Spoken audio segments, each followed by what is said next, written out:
Maria Fernanda, eu sou arquiteta e com o canal, com as páginas, eu tenho o intuito, o propósito de ajudar arquitetos e engenheiros a conseguirem dominar a obra deles, né, a conseguir garantir uma qualidade, de conseguir conferir tudo isso dentro de obra, mesmo que não tenha experiência, mesmo que nunca tenha entrado numa obra, mesmo que esteja ainda na faculdade, mesmo que já tenha se formado um tempo, mas que não tenha tanta afinidade com obra.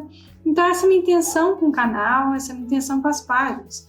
E quando eu falo isso, né, eu acho que eu até sinto a necessidade de dizer que eu trabalho, né, com a parte de execução, para não ser algo, né, de ser papagaio, né, de repetir o conhecimento de outras pessoas. Então o que eu trago aqui, essa prática, esse dia a dia da prática, é aquilo que eu vivencio dentro de obra.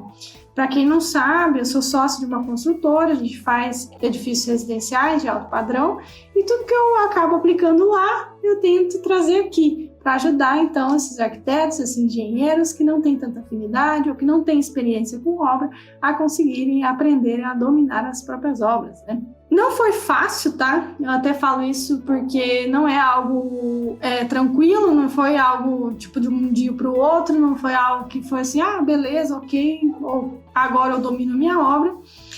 E pode até causar uma certa estranheza esse título, né? Poxa, 12 semanas você dominar uma obra, como assim? Então, é a respeito disso que a gente vai discutir hoje, né? Se essas 12 semanas seria realmente suficiente para aprender todo esse conhecimento aí de prática de obra para conseguir ter esse domínio e ficar tranquilo na liderança de uma obra, né? E antes mesmo da gente começar a abarcar esse assunto, eu queria que a gente pensasse o que é realmente dominar uma obra. Quando eu falo dominar uma obra, para você pode ser simplesmente uma pessoa que consegue fazer várias obras ao mesmo tempo, ou uma pessoa que consegue ser RT de uma obra grande, ou uma pessoa, sei lá, que tem tranquilidade de entrar numa obra e exercer liderança, enfim. O que é dominar uma obra, né? Aqui no canal, nas páginas Domina Sua Obra, o que eu quero dizer com isso? Quando a gente tem habilidade, quando a gente tem capacidade de garantir a qualidade da execução de cada pedacinho, tá? Porque o que eu vejo que acontece? Muitos dos meus colegas RT, muitas das obras que eu visitei, muitas dos meus colegas, das pessoas que eu converso, eu vejo que tem muita gente que é tranquilo no sentido de ser RT, porque deposita a responsabilidade da execução nos projetistas. Então fica aquela coisa, o engenheiro calculista calculou a estrutura, ele que se vira com a estrutura para saber se está correta. O engenheiro eletricista que fez a parte elétrica, ele que se vira para saber se está sendo executado de maneira correta. O engenheiro que calculou a parte ali hidráulica em todas as instalações, ele que se vira com a hidráulica. O engenheiro de gás com a instalação de gás. A parte do ar-condicionado. E assim vai. Então eu conheço muitos RTs que são até bem tranquilos assim na frente de obra e acabam tendo um trabalho muito mais de diligente, que seria aquele de trabalho de controle de estoque dentro de obra. Então, acabou o cimento, vamos pedir mais cimento. Essa parede está no prumo, essa parede não está no prumo. Essa parede aqui é uma pintura X e esse piso aqui é o revestimento tal. Então fica aquela parte muito mais de gestão e não realmente de garantir a qualidade de execução e o que realmente tem, né, de responsabilidade técnica. O que eu quero trazer aqui, para que a gente compreenda melhor essa parte de dominar uma obra, seria a gente trazer essa responsabilidade que é nossa e começar a enxergar isso. Por quê? Porque, gente, pensa bem, quando mais para frente, depois que a obra estiver pronta, começar a aparecer patologias, o engenheiro eletricista, ele vai ter respaldo suficiente através do próprio projeto e a RT de projeto e que ele fez todos os cálculos certinho de tudo que precisava ser feito para suprir carga e etc. daquela edificação. O engenheiro calculista, ele consegue, através do projeto e da RT do projeto, provar que ele calculou todas as cargas, toda a estrutura, tudo certinho da forma que deveria. O engenheiro, da mesma forma, na parte hidráulica, enfim, qualquer patologia que venha surgir futuramente, o que normalmente acontece? A culpa normalmente é na parte da execução, do transformar aquele papel, de transformar aquela leitura não é difícil ensinar na parte física. E eu vejo muitos RTs achar que não, que a responsabilidade é desses engenheiros. Só que não é, gente. Legalmente falando, não é. Se você assina como responsável técnico, a responsabilidade é do responsável técnico de garantir essas qualidades. Então, se tiver uma patologia futuramente, vai ser a pessoa que assinou ali como responsável técnico, lógico, se o projetista realmente conseguir provar que ele fez a parte dele da maneira correta, quem está na obra é que tem que provar que fez a execução da maneira que deveria ter feito. Então, assim, tirar o da reta, sabe? Você conseguir chegar e falar assim, ó, não, ó, na minha execução, por exemplo, na concretagem, que é mais fácil da gente até visualizar, até repito demais esse exemplo, mas é mais fácil da gente visualizar. Eu estava do lado do meu betoneiro quando ele estava fazendo o traço lá do concreto. Eu sei que ele utilizou uma unidade de medida. Eu sei que ele fez o traço da maneira correta. Eu fiz o teste de slump para saber a trabalhabilidade desse concreto para não ter bicheira. Eu vibrei esse concreto na quantidade lá nos segundos corretos para que o concreto ficasse homogêneo, tudo.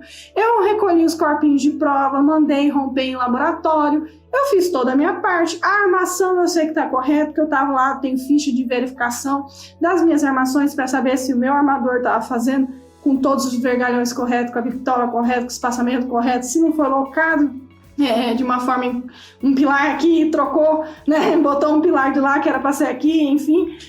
Então, assim, se você tem como garantir a sua execução, garantir a sua parte, a qualidade de cada pedacinho, aí sim você está sendo responsável técnico. Aí sim você está trazendo a responsabilidade para você. Porque dessa forma que você pode realmente ficar tranquilo. Eu não confio nem um pouco nas pessoas que são confiantes demais e até chega a um certo ponto ser arrogante. Que fica aquela coisa, não tem pra que não. Não, esse aqui, ó, deixa na mão de fulano. Ih, Beltrano tem 40 anos de profissão e não erra de jeito nenhum. Só que a gente tem que lembrar que se a gente erra, se a gente acorda um dia com a pá virada ou cansado e às vezes comete alguma besteira, troca uma letra, escreve um e-mail errado, alguma coisa do gênero, a gente tem que pensar que as pessoas que estão executando a nossa obra são pessoas. E assim como nós, eles também podem cometer erros. E se não tiver ninguém olhando e conferindo se tudo que eles fizeram está sendo feito da maneira correta, por melhor que essa equipe seja, pode ser que tenha algum erro aí que passe despercebido. Quanto mais gente estiver olhando cada pedacinho de obra, mais você garante a execução, mais você garante essa qualidade, mais você pode tirar o seu da reta e dormir tranquilo com a sua cabeça no travesseiro lá de que a sua obra está do jeito que ela deve estar, com tudo bonitinho, com a hidráulica ali, com todas as conexões, com tudo sendo feito da maneira correta, com a elétrica correta, com o ar-condicionado também, com as fiações ali, com as tubulações, as instalações, tudo certinho, sabe? Ficar tranquilo. Então, dominar uma obra nos conceitos que eu trago aqui das páginas do canal em si, domina a sua obra, é justamente isso. Você poder ficar tranquilo. Você realmente saber que a sua equipe está fazendo certinho. E todo esse conhecimento, né, toda essa parte de tipo, meu Deus, né, saber dominar uma obra, como é que eu vou adquirir esse conhecimento em 12 semanas? Essa mulher tá ficando louca, né? Só pode, né? Porque como que em 12 semanas eu vou ser capaz de adquirir todo esse conhecimento e realmente ter respaldo ali o suficiente para conseguir garantir a qualidade de execução? Mas vamos lá, vamos pensar o seguinte. Na nossa faculdade lá, nos nossos 5 anos para se formar engenheiro, para se formar arquiteto, 5, 6 anos dependendo, né? E até você pode estar pensando, né? Meu, eu demorei 5 anos para virar engenheiro. Eu demorei 5 anos para me tornar arquiteto. E essa louca tá me dizendo que em 12 semanas eu vou conseguir ter a prática de obras, né? Só pode ser maluca. Então vamos lá, vamos pensar. Toda a ementa do seu curso, tudo que você teve dentro da faculdade, para aquilo que você quer ser hoje, você usa tudo que você aprendeu? Não, né? Então vamos lá, vamos pensar. Por exemplo, dentro da arquitetura, que eu tenho mais afinidade por ser arquiteta, tem ementa gigantesca, né? Você é formado arquiteto, você pode escolher várias frentes. Eu posso virar urbanista, né? Mexer só com projeto de plano diretor. Eu posso virar um arquiteto paisagista, então mexer só com essa parte de paisagismo, ou até o paisagista que só mexe com parte de parques, de APP, APA, enfim.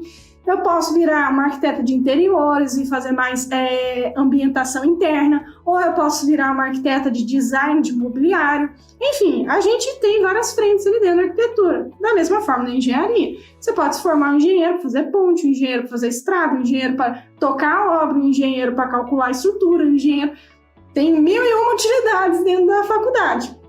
E é justamente por isso que necessita dos 5 anos para você se tornar um generalista, tá? Então, eu sou arquiteta, mas eu não saí da faculdade com conhecimento o suficiente para, tipo assim, cara, sou especialista em paisagismo, sou especialista em pontes, sou especialista, sabe assim? A gente tem um geral, tá? Da mesma forma, médico. O médico é formado em medicina, mas ele não é um cirurgião cardíaco, por exemplo, certo? Então, vamos lá. Se a gente pudesse, no início da faculdade, definir, cara, eu quero tocar a obra e eu quero ser RT, e a gente pudesse simplesmente limpar o restante das matérias que a gente não utilizou para poder ser uma RT, vamos dizer assim, a gente demoraria muito menos para formar, certo? Então vou fazer uma pós-graduação. Gente, eu até me sinto bem confortável para falar a respeito, porque eu tenho 3. E mesmo na pós-graduação, ela acaba tentando abarcar a maior quantidade de alunos possível.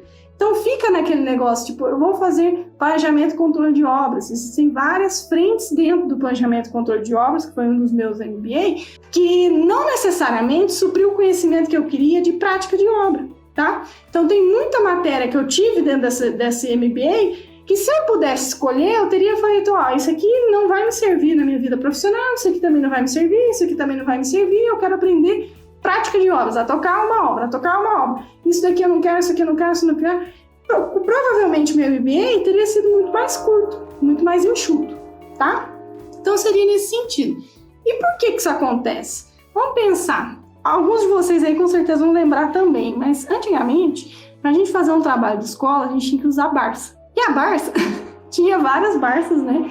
Era, assim, a maior quantidade de conteúdo possível para caber num livro. Então, no mesmo livro que você tinha lá vulcão, você tinha, sei lá, sobre vegetal, você tinha sobre, sei lá, sabe, a letra V, tinha vários temas totalmente dispersos, totalmente aleatórios no mesmo livro. A gente não tinha Google. Então, era uma forma de você conseguir abarcar vários temas no mesmo lugar. Só que você não tinha uma profundidade gigantesca sobre cada assunto. Se você fosse fazer um trabalhinho sobre vulcão, por exemplo, você ia ter lá, nossa, com muita sorte, 2 páginas falando sobre vulcão. E olha, se tem 2 páginas, você tem muito assunto para poder botar no trabalhinho de escola. E de repente, lógico que arquitetura, engenharia, a gente tem um aprofundamento maior de cada matéria, mas de certa forma acaba abarcando bastante coisa. Por isso que a gente sai da faculdade com tanta insegurança. E da mesma forma que se eu tivesse escolhido ser uma designer de mobiliário, eu não me sentiria tão com respaldo assim para ser designer de mobiliário, porque eu não tive assim, vamos dizer assim, não foi focado para isso, né? Foi focado para me tornar uma arquiteta. Eu consigo ter uma visão geral de tudo ali que eu poderia me tornar, que eu poderia querer seguir carreira, e da mesma forma na engenharia. Por isso que eu vejo que a gente sai com tanta insegurança. É porque a faculdade é ruim. Não, não é porque a faculdade é ruim. É porque ela quer formar um arquiteto que pode escolher várias frentes ali para se especializar. Da mesma forma na engenharia. Não é porque a faculdade é ruim, não é porque o Brasil é retrógrado, que os conhecimentos que a gente tem é só teoria, enfim, essas coisas todas.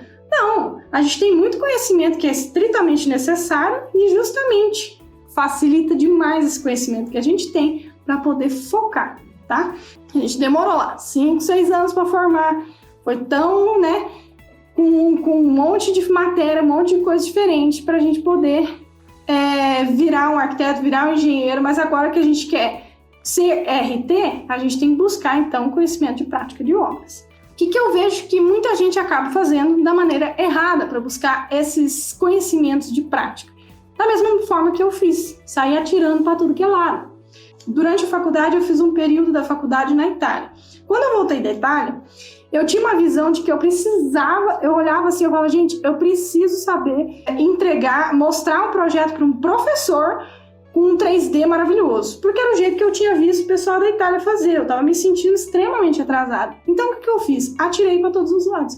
Comecei um curso atrás do outro. Eu fiz 300 milhões de cursos sobre como fazer uma imagem 3D super realista. Só que eu nunca tive intenção de criar um escritório, por exemplo, de maquete virtual, de maquete 3D. Aí eu fiz um monte de curso caríssimo, um monte de curso extremamente complexo, cursos de programas que você, inclusive, consegue fazer um filme, por exemplo, né, de animação, se fosse Shrek, etc. Sabe? Aquelas coisas assim, absurdamente. E que, sinceramente, nunca fiz uma imagem nesses cursos. Gastei um dinheirão para fazer eles e não faço imagem através dele. Hoje, até pelo fato de eu ter focado a minha vida em tocar obra, em querer ser RT de obra, o único programa que eu uso para fazer imagem 3D é o mais fácil de todos e que foi o curso, inclusive, mais barato que eu paguei, que foi do Lumio, que é um The Sims, não tô ganhando de propaganda, hein? Que é um The Sims da construção. Você põe lá a casinha, escolhe lá as cores, os negócios, bota o menininho para andar, o passarinho para voar e renderiza uma imagem que fica super bonita, ok? E que é muito rápido, muito fácil. Então, assim, não necessariamente eu precisaria ter começado a tirar para tudo que é lado. E o que eu vejo as pessoas fazendo hoje? É a mesma coisa que eu fiz quando eu fui buscar esses conhecimentos de 3D. E quando eu saí da faculdade e que eu me deparei, né, como sócia da construtora, que eu iria estar à frente de uma construção e ser RT de obra, eu fiquei, gente do céu, eu preciso aprender prática de obra. Comecei a tirar para tudo que é lado, fiz 3 pós-graduação, eu falava, gente do céu, não sei exercer liderança, fui fazer curso de oratória, fui fazer curso de marketing, gente, eu fiz curso para dar com pau, e eu posso dizer para vocês que não é bem assim o jeito certo para você buscar esse conhecimento, porque você acaba, quanto mais você atira para tudo que é lado, mais você vai buscando cursos que nem a nossa faculdade não tem focado o conhecimento que você quer. Se eu pudesse pegar os meus MBAs e escolher as matérias que eu queria que realmente iriam me ajudar para ser uma melhor líder de obra, né? Eu teria feito em muito menos tempo, teria poupado muito mais dinheiro, muito mais trabalho, etc. O que eu quero dizer com tudo isso? Que esse conhecimento focado, né? Essa parte de trazer realmente aquilo que você precisa para aprender práticas de obra, é perfeitamente possível, sim, em 12 semanas você aprender. Tá? E tudo isso eu vou falar detalhadamente lá na Semana Dominando a Sua Obra. Então, quando as pessoas me questionam, né, porque muitos de vocês vieram para o canal a partir dessa promessa de que eu vou trazer na Semana Dominando a Sua Obra os 9 passos para você aprender a dominar a sua obra do início ao fim em 12 semanas, mesmo que você não tenha experiência, é justamente porque eu trago esse conhecimento focado. Tudo que você precisa realmente prestar atenção em quais problemas podem surgir em cada etapa de obra. Então, na etapa de fundação, o que você precisa prestar atenção? Poxa, antes de pedir meu maquinário, antes na hora que eu peguei meu projeto na mão, o que meu engenheiro lá de fundação especificou de maquinário para poder furar essas estacas, vamos dizer aqui? Poxa, ele especificou um bate-estaca. Lindo! Olha em volta, olha seus vizinhos, veja se eles realmente suportariam um bate-estaca. Veja se você não tem que fazer lá. Não é melhor? Vamos fazer uma vistoria cautelar. Vamos elencar aqui todas as patologias dos meus vizinhos para saber se eu não vou destruir a casa de ninguém. Vamos trocar essa fundação. Ao invés de bate-estaca, engenheiro de fundação, não seria melhor uma estaca escavada? As casas dos vizinhos aqui estão bem degradadas, são antigas. Será que não teria problema se eu fizesse com bate-estaca? Sabe? Ter esse tipo de noção, saber quais problemas você pode esperar em cada etapa, em cada pedacinho de obra, te poupa tempo, para que você realmente tenha aquilo que você precisa para realmente ter esse domínio de obra. Então, essa parte que eu falo, da gente querer dominar a obra, garantir a qualidade de execução de cada etapa, tem conhecimento focado, tem como a gente fazer isso, tá? Então, era isso que eu queria trazer para vocês, para a gente ter essa reflexão. E uma história que eu gosto de contar, que eu já contei em outros vídeos, inclusive, é de um professor meu, né? Que ele me fez pensar muito nessa questão até de o que a gente busca de conteúdo e o que a gente quer para o nosso futuro, se realmente está focado para aquilo que a gente realmente vai utilizar. Que ele foi CEO de uma empresa multinacional aqui no Brasil, ele era representante dessa empresa multinacional aqui no Brasil, não lembro qual era. E daí ele dava aula lá na FGV e ele foi contar isso pra gente, que ele teve tipo um curso super top lá de CEOs e blá blá blá nos Estados Unidos, todo cheio das frescuras, e cada dia, cada palestra, cada curso era uma coisa absurda, ele falou. E no final das palestras, eles recebiam um certificado de que eles tinham assistido aquelas palestras. E ele estava achando o máximo aqui, né? Guardando tudo dentro de uma pastinha, comprou uma pastinha específica para colocar todos os certificados do curso dele. Ele estava achando o troço de outro mundo, né? E daí, no meio do caminho desse curso, ele conheceu o americano, né? E ele percebeu que toda vez que ele saía dessa palestra, desse curso, tinha sempre um latão de lixo e que a galera jogava fora os certificados. E ele achava isso um horror, né? Ele falava, onde já se viu você jogar fora o certificado de um curso desse? Né? E no meio do caminho ele conheceu esse americano e eles começaram a assistir as palestras juntos e esse americano fazia exatamente a mesma coisa, tacava o certificado dele no lixo. E ele falou, não vou aguentar, vou ter que perguntar, vou ter que saber o que esse homem está fazendo, por que ele está jogando esse certificado fora, será que não pensa que, poxa, comprovar que você teve aqui nesse curso super chiquérrimo aqui, etc. Será que não vai servir de nada para ele? Por que ele está jogando isso fora? E o americano chegou para ele e falou, de nada adianta você ter um comprovante de que você passou horas bunda sentado aqui olhando esse cara falando, essa pessoa trazendo todo esse conteúdo, se você não souber ou se você não for executar, se você não souber trazer resultado a partir disso. Então, de nada adianta a gente sair atirando para tudo que é lado, fazendo 300 mil MBA, fazendo 300 mil coisas, se a gente não focar, se a gente não souber aquilo que a gente realmente quer e se vai ser útil realmente para nossa carreira e se vai ser algo que vai realmente gerar resultado, tá? Então, eu achei isso muito legal e ele falou que a partir daquele momento ele até, não deu mais tanta bola ali pros certificados dele, ele falou que ele guardou, mas mais por lembrança e não por, vou comprovar que eu estive aqui. E ele começou a pensar mais a respeito, né? Poxa, eu tô fazendo valer as horas desse curso que eu vim aqui? E esse curso realmente vai acrescentar algo para aquilo que eu me propus a ser na minha vida? Sabe? Então essas reflexões aí acabam fazendo a gente poupar tempo e a focar mais e a saber exatamente aquilo que a gente precisa, né? A buscar para poder ter esse conhecimento. Então, gente, era isso que eu queria trazer para vocês hoje, tá? Espero que vocês tenham gostado. Qualquer dúvida, vão deixando aí nos comentários. Um beijo para todos!